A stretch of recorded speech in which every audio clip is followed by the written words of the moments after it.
Welcome to CGN. We got to play the Dark Souls 3 network test. Here are 22 things we noticed while playing.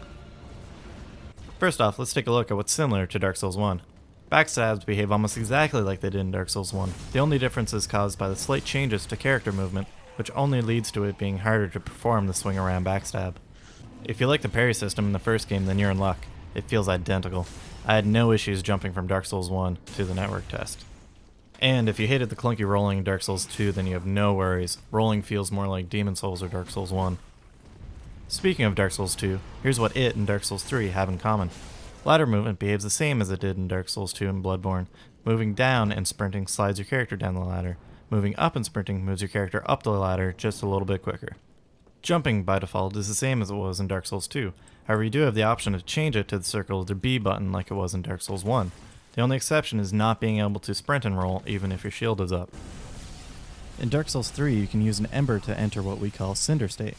When in Cinder State, you have a 25% health bonus, similar to how Human and Spirit form worked in Demon Souls.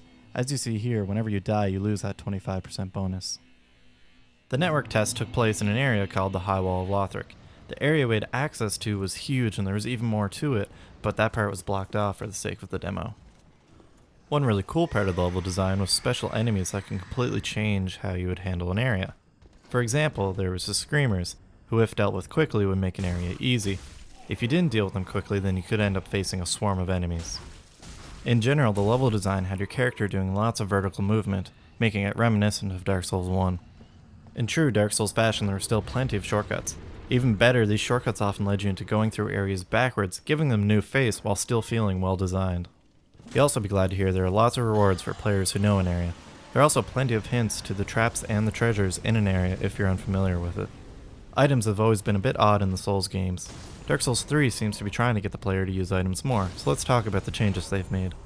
First off, the most important item in any Souls game, the Estus Flask.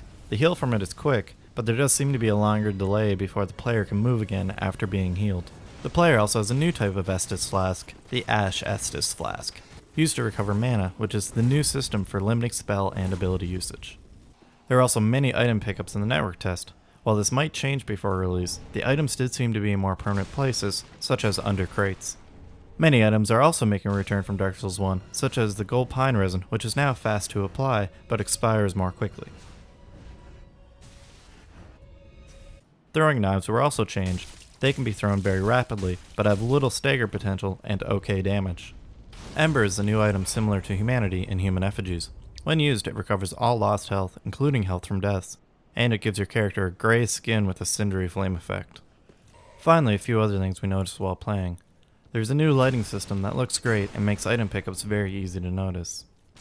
There's also a new effect for when you pick up souls from an enemy. In my opinion, it kind of looks like poison, which may not be the greatest look. And finally, there's new font and text for when you die or kill a boss. And finally, a bonus fact for you. Elevator deaths are back, baby! Oh, baby?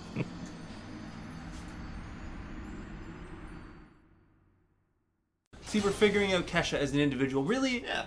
This is a character study. Yeah? Yeah, I would say so. I suppose so. Plus, Kevin had mentioned... Both on Kesha and ourselves.